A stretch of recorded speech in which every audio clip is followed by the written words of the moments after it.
Weather disasters test the strength of individuals and communities.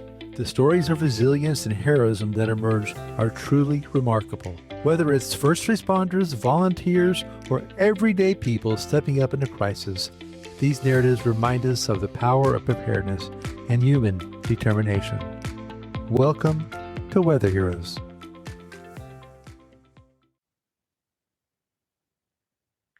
Well, as part of our ongoing Katrina Chronicles, looking back at the 20th anniversary of Hurricane Katrina hitting the southeastern U.S., today we're lucky enough to be speaking with Billy Hewes.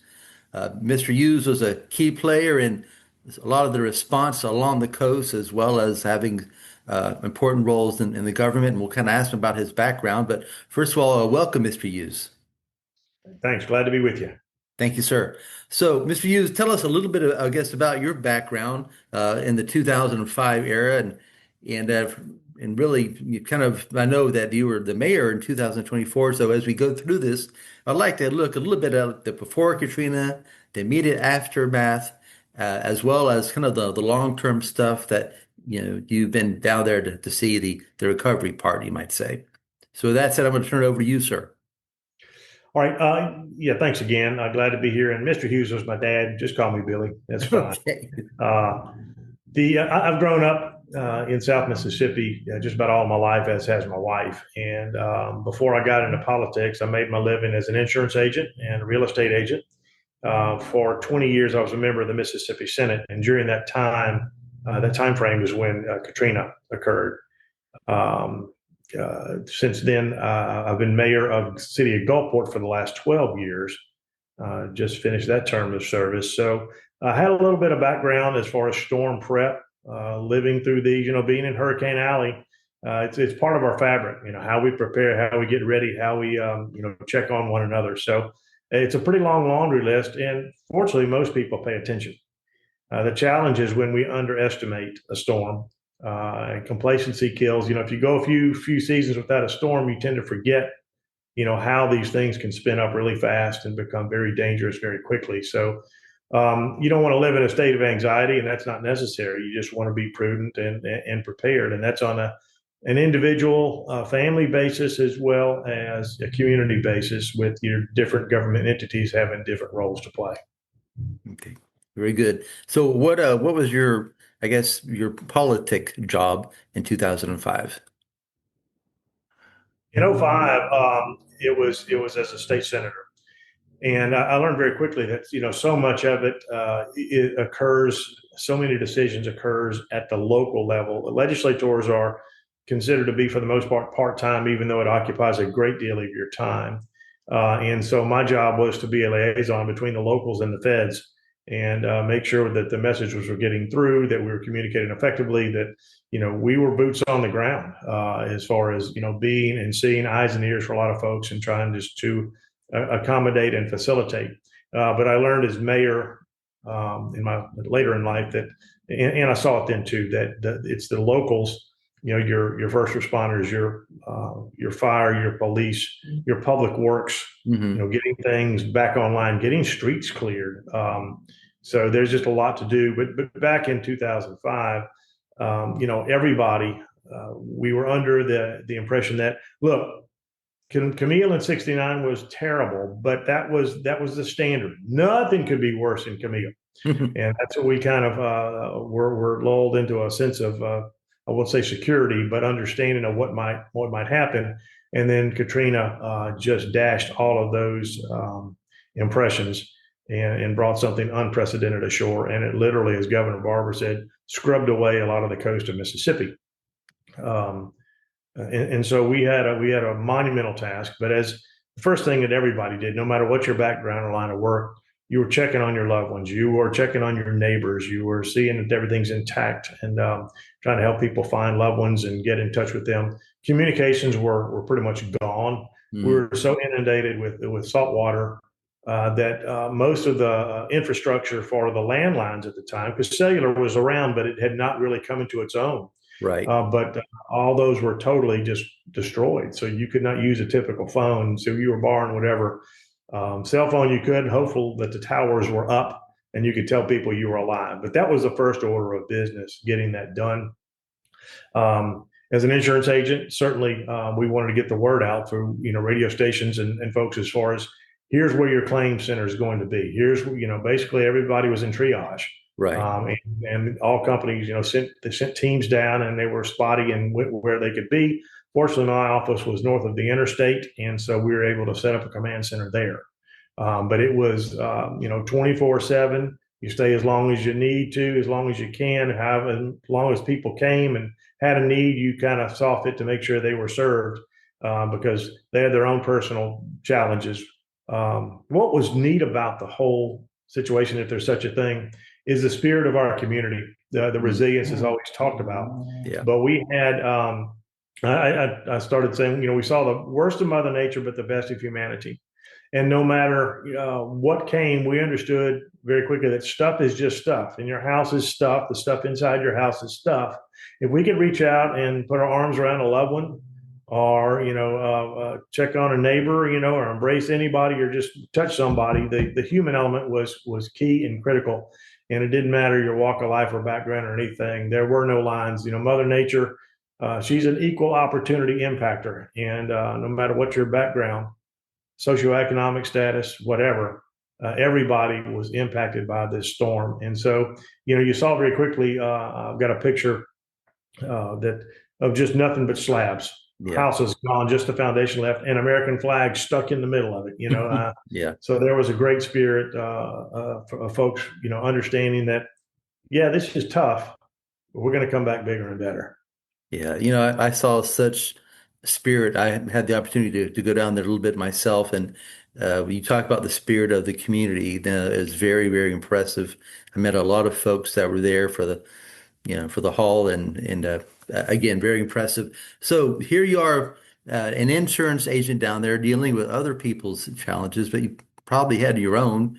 Probably your own home was impacted to some degree, and you're having to take care of that, and maybe even finding alternative living arrangements, perhaps things like this, personal challenges, you might say, as well as carrying on your duties as a state legislator, being that mouthpiece, like you said, between the local community and maybe the MEMA, the governor, FEMA, whoever else might be involved.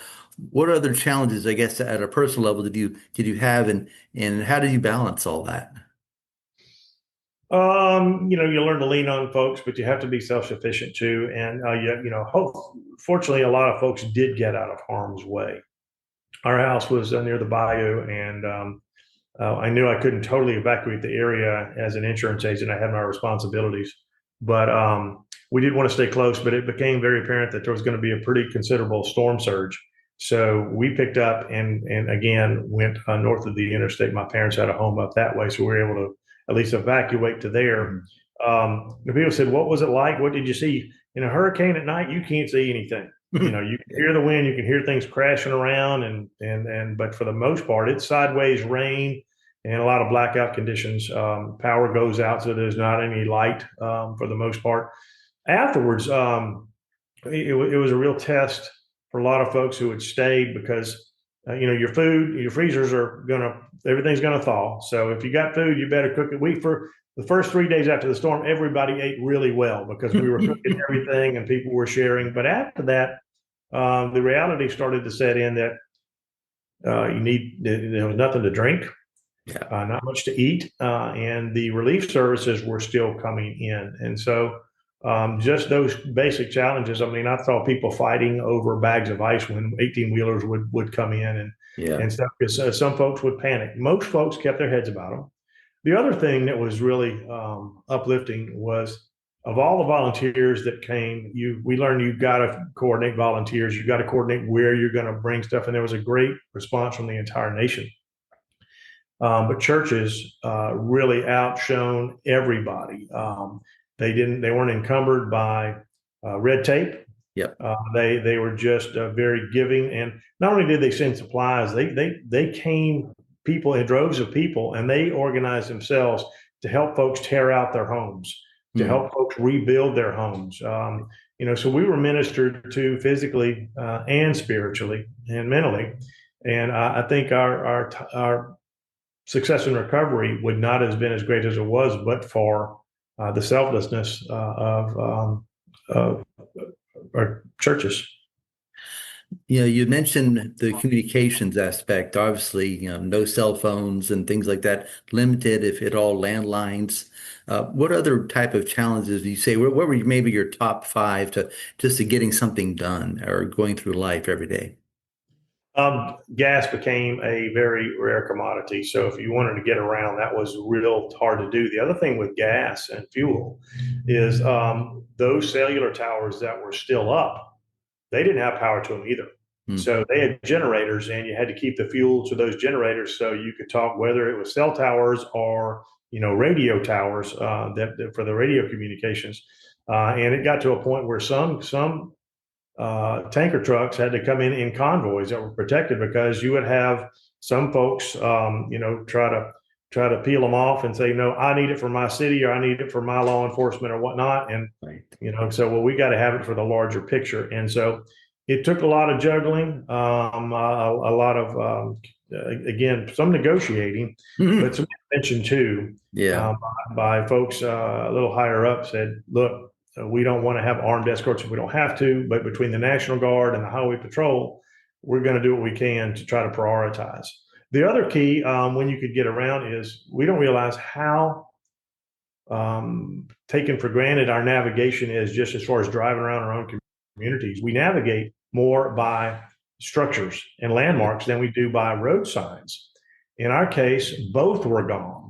So we had to kind of dead reckon where we might be at a certain place on a road, if the road is even navigable, if we could travel on. And then the other thing was, there was debris everywhere, particularly along the coastal areas. There were houses that were some, in the 100-year-old range, and the codes weren't as significant then, and so all they had survived major hurricanes before. This one took them out and just crushed them into just kindling wood, really. So that was a challenge and a key. The other, as people came in to help us basically replan how we were going to rebuild, and we knew we were going to rebuild, and we had I mentioned Governor Barber, but Senator Lott and Senator Thad Cochran were well placed at the federal level, and Gene Taylor, our congressman, as well. So we had a very active delegation that was telling our story, and I think that resulted in a lot of federal help as well. But we realized that for those who were trying to make their way back and live where they could, and most of us could not live in our homes. We had about 7-8 feet of water in our house, so it was not livable. Everybody was finding all this, but in the meantime, Right. you had a lot of kids still around. And we realized we had to get them back to school very quickly, because until we knew the kids were in a good place, then we couldn't focus on the job at hand effectively, even though we had pretty good amount of help. But most of the structures along the coastline were gone. There were very few that actually remain today. So as you move forward, you have to do things like put new codes, stricter codes in place, so if people do rebuild, the manner in which that is done will mitigate damage from future storms. Yeah. So how do you go back and rebuild a community? You talk about the kids and all sorts of things that might have been impacted by Hurricane Katrina, short and long term. So how have you all gone about rebuilding your community? Because I've been there recently, and it's a wondrous, place. So how did you do that? It's incremental. Okay.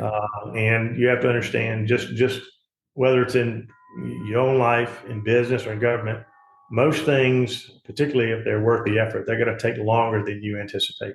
Right. Sometimes that's a supply chain issue. Sometimes it's a manpower issue. And so there are a lot of things that conspire against you. But we've been through similar situations. I mentioned that, living with hurricanes is part of our fabric. The fact of the matter is, you look across America, everybody's dealing with something, Right. Whether it's flood, wildfire, tornadoes, earthquakes, hurricanes in our case. Yeah. And we just, we figured out how to do it and how to respond, and we adapt. And that's the other thing. The devastation was so bad from Katrina that a lot of folks thought that everybody would move north of Interstate 10, which is, a few miles inland, running along this coastline. But it's well inland. And so a lot of focus was placed out there, and people did indeed build out there, and there's great economic growth occurring today. I Okay. think as a result of some of the things we put in place, 15 years ago, 15, 20 years ago. And so it just came up, but there's a stat I came across a long time ago, and I think it's probably pretty accurate, that 80% of America's population lives within a mile or within 10 miles of the coastline. Mm-hmm. So people are going to gravitate to the water. Yeah. And in our case, that has happened in 20 years, that they found a way, to come back. And of course, with new flood maps and all those, we built to higher standards and harder, hopefully, and learn some lessons along the way. But there were people who came in that were urban planners, again, that came in because we had a fresh palette. It was an ugly palette, and there was a lot of debris around, but we knew that we had to get everything cleared off. And once we did, how do we rebuild? How do we redesign? Yeah. What do we want to try to replicate? But this area is pretty neat, and there's a lot of great low country architecture that we just lost. These neighborhoods were wiped out, but many folks have come back. And like you said, if you come here, most people say, "Man, I had no idea how beautiful it is." The cost of living is pretty awesome relative to the rest of the country. It's low. How great the food is, how accommodating the people are. There's no gridlock. We kind of be called the secret coast, and when people discover us, they kind of said, "I'm not sure I want to leave," which is a great thing. So I feel like from that standpoint, it may be mission accomplished, but really the mission never ends. Yeah. And you were asking earlier about, as a mayor, how do we prep? How do we get ready for these? And that's another thing. There are sequential things you do seasonally, and storm prep is something we do every single year. And every city does this with their first responders, their entire city team, with MEMA, with FEMA, with our emergency operations system. There's a great deal of coordination between the county and the cities and even the state. So that is something that we do not take lightly. And it is an all hands on deck to say, "Hey guys, every storm's different. So let's not take anything for granted." Yeah. Each storm tends to have its own personality, small or large. That's so true.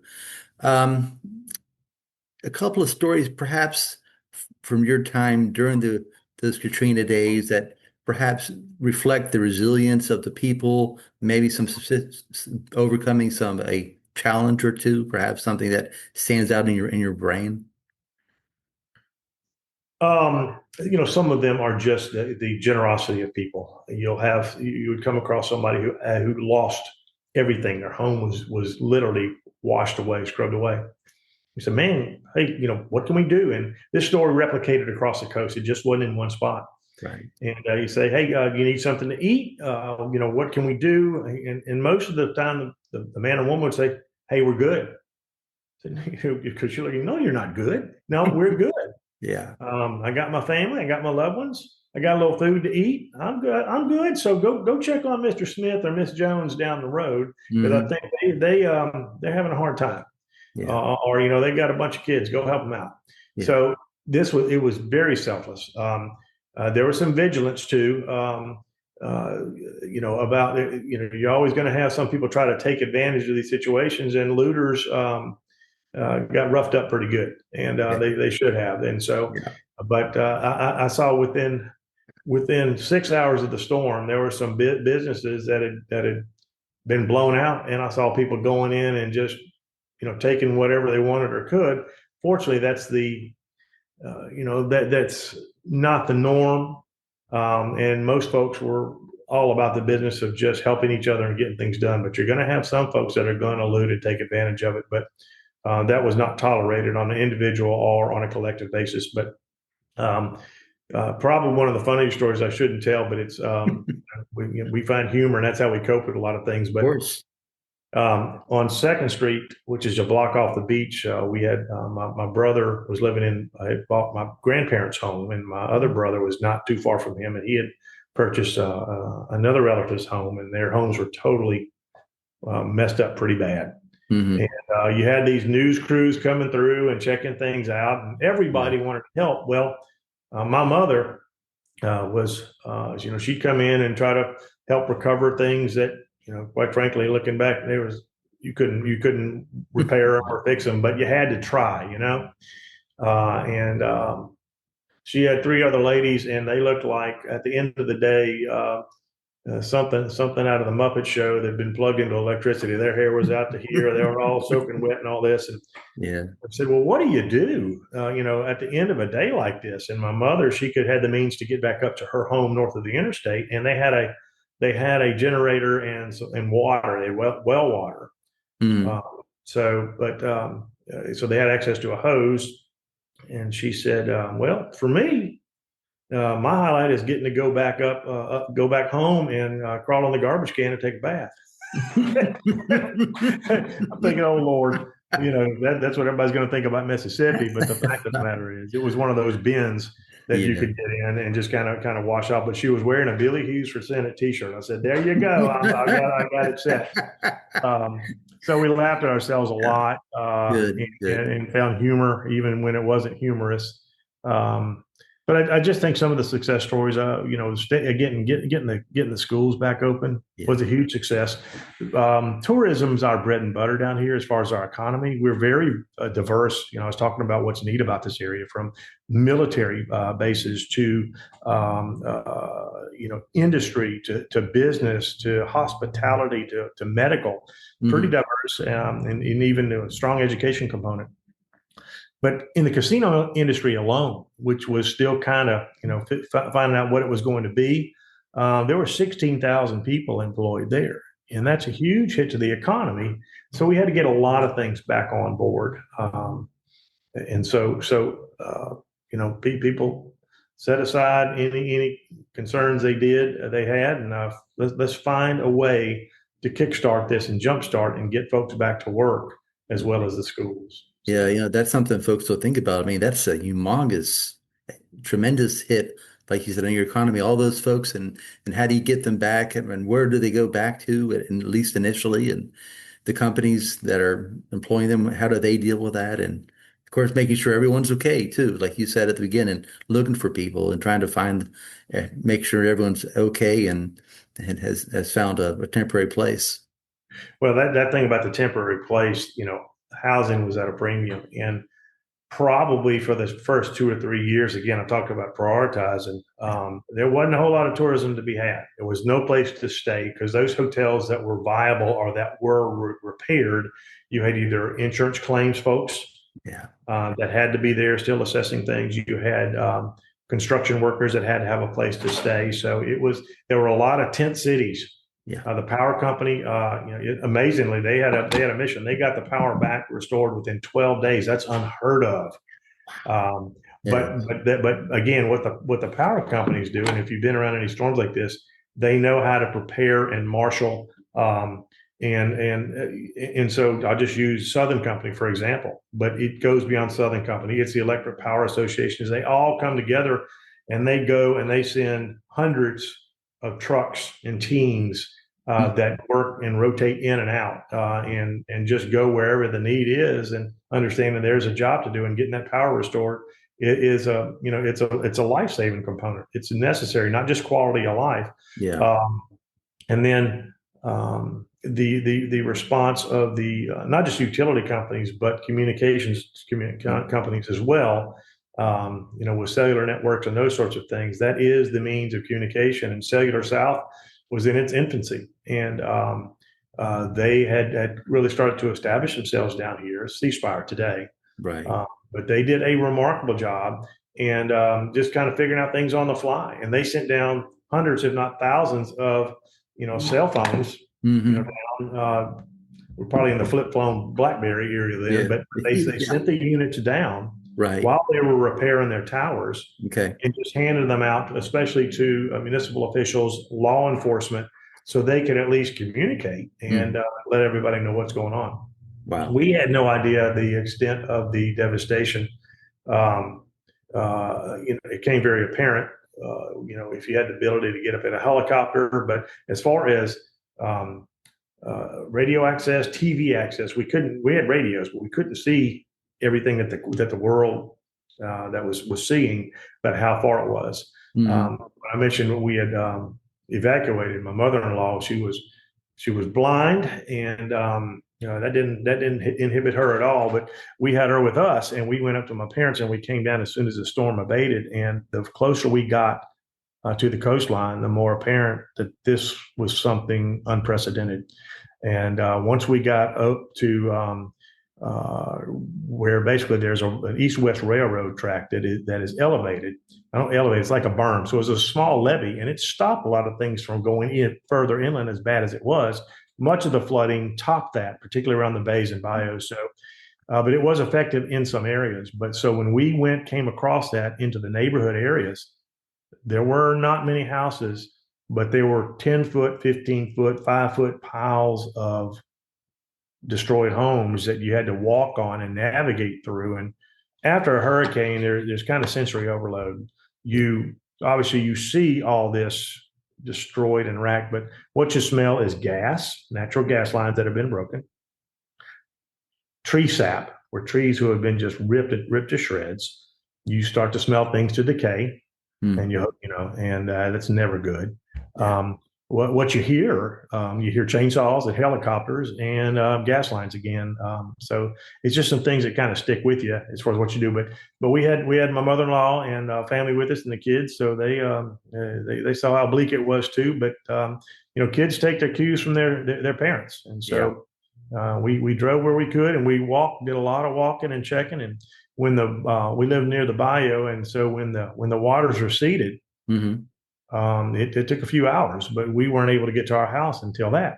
And we had some pets die, and that was a tragic thing. And that was pretty impactful to our kids as much as losing that. And but they learned that as bad as it is, we persevere. Oh, that's great. Another big thing probably impacted is banking. Cash machines, just getting cash, ATMs, just banks being physically challenged. A lot of bartering is going on. How did the banking scene look, and what were some of the stories around that? Our coastal community is fortunate to have really strong leaders, and they set good examples. And one of those was George Schlegel, who was the president of Hancock Bank at the time, Hancock Whitney now. John Hairston is the CEO there, and John was in the thick of this as well. But George understood that, having been a veteran of these, and by the way, George became mayor after he retired from Hancock Bank. So he preceded me about 16 years ago.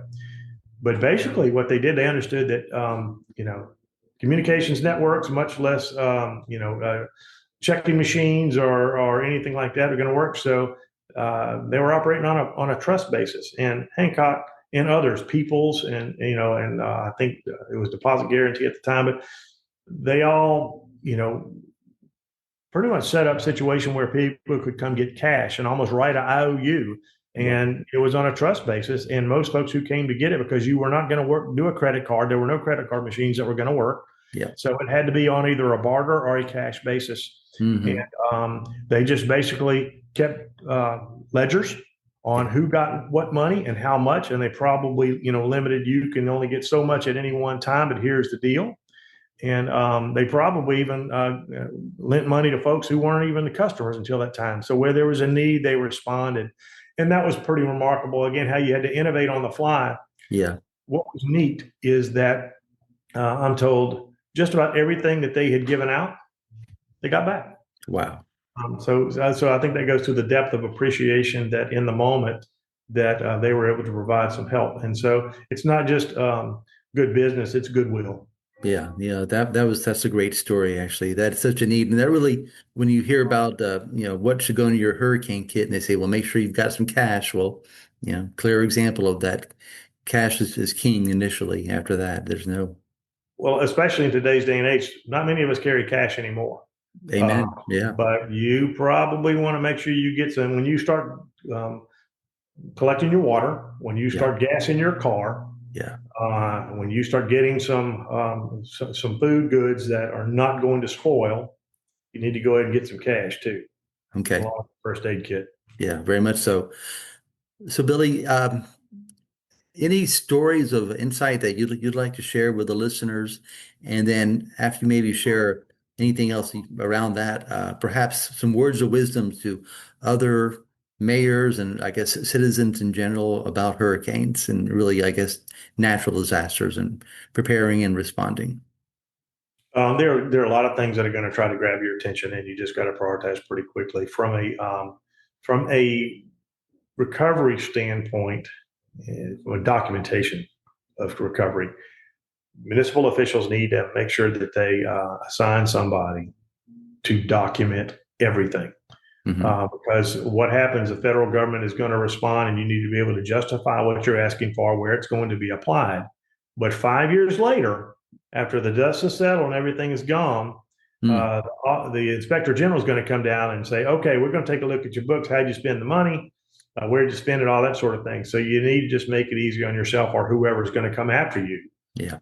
Have the records and the documents so you don't make more work for yourself. It sounds tedious, but on the front end, that is as crucial as anything. Otherwise, you could find yourself in a situation of having to pay back monies that you don't have, that you have spent, probably legitimately, but they want an accounting and they want to make sure that the money is accounted for appropriately. So that's just something you need to know that's coming on the back end. Okay. Very good. Very good. If there's no last words of wisdoms, I would like to say thank you very much, Mr. Hewes, Billy. And I tell you, it's great to be able to talk to someone like you who can approach the I guess looking back at this from so many angles, and as well as having carried it forward into the future and what that looks like today. And it's a great place today. It was a great place and remains so. Well, I think you come from a service background as well, and I chose an industry that is service based and a political career that has service as its core. I go back to my days in the JCs, which is something that's not left. But anybody who wants to get a little inspiration, go look up the JC Creed. Okay, it's a remarkable document, and it's very short, but it really speaks to the essence of what it is to take care of our fellow man and live a character-filled life. Okay. Yeah. Well, thank you very much, Mr. Hewes. All right. God bless. Everybody stay safe.